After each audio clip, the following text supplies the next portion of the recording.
La independencia de México fue sin dudas un conflicto de intereses por el poder. Se sabe que dicho movimiento fue un problema interno del Imperio Español y sus participantes directos eran los súbditos de dicho imperio. No obstante, se suele omitir la intervención de poderes extranjeros, ya sea de organizaciones ocultas o de otros países con intereses en la región, como lo fue en este caso del recién independizado país vecino del norte, cuyas intervenciones no son cosa del siglo XX sino desde su concepción como nación.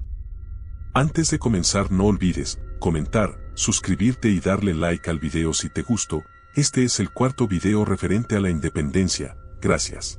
Un conocimiento erróneo sobre la independencia es que la Revolución Francesa y particularmente la independencia de las 13 colonias británicas tuvieron una gran influencia en el movimiento independentista, en la Nueva España y el resto de virreinatos españoles. Sin embargo, esto no es del todo cierto, o por lo menos no como se dice, ya que tanto la Revolución Francesa y la independencia de Estados Unidos fueron por motivos muy endémicos de sus regiones. La Revolución Francesa tuvo causa debido a una inestabilidad y crisis política que se acumuló en Francia después de la perdida en la Guerra de los 7 años.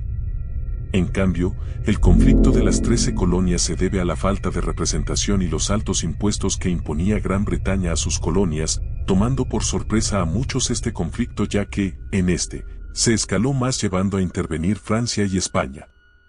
Ya habían pasado más de 20 años de dichos sucesos y aún así las clases dominantes de la Nueva España estaban conformes con el gobierno colonial, además que los llamados iniciadores de la independencia solo querían un cambio de poder y no desprenderse enteramente del imperio, sumado que la Revolución Francesa solo había provocado no solo la inestabilidad en Francia sino también al resto de Europa y las clases dominantes querían evitar ese tipo de problemas. Además, nadie pensaba que Estados Unidos iba a perdurar como nación independiente ya que se creía que tarde o temprano los ingleses retomarían el control. Lo que sucedió es que los intereses de la masonería era acabar con el dominio católico español en el continente y era vital destruir la influencia española, privándola de sus colonias, con las cuales podría seguir siendo un jugador importante en la política mundial y quizás recuperar el estado de poder que tuvo hacia un siglo atrás.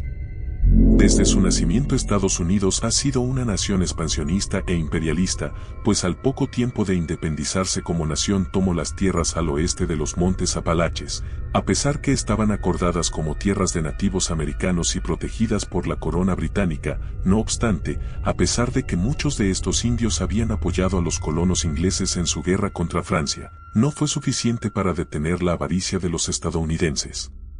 Después de la compra de Luisiana a Francia, Estados Unidos tenía bien planteado su destino manifiesto, que era una nación de costa a costa. Sin embargo, las tierras al oeste estaban ya ocupadas y controladas por España.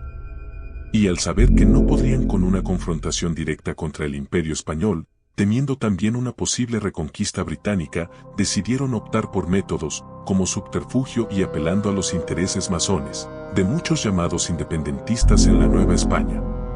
Primeramente, empezaron moviendo tropas a las nuevas fronteras con la Nueva España, a su vez enviaban exploradores, para saber si había minas y tierras cultivables, además que el ingreso de colonos estadounidenses se vio iniciado aquí, aunque en menor medida que posterior a la independencia.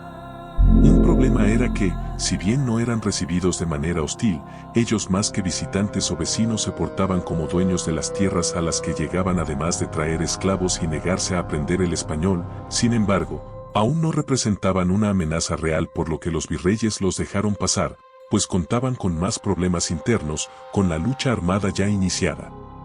Mientras que en el plano político hacían ofertas de compra por los territorios, haciendo demandas tan absurdas como el control de zonas comerciales, pesca y exclusividad comercial.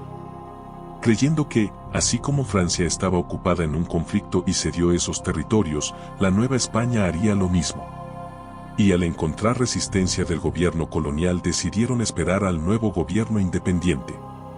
Pasa que se vieron enfadados cuando el México independiente resultó ser un imperio, liderado por un militar experimentado, y ahora una intervención militar estaba descartada y tenían que acabar con Iturbide de otra manera, apoyando a sus rivales políticos para ser exiliado, además de engañar y convencer a los llamados republicanos, pues harían que la nueva Constitución de México sea muy parecida a la de ellos mismos.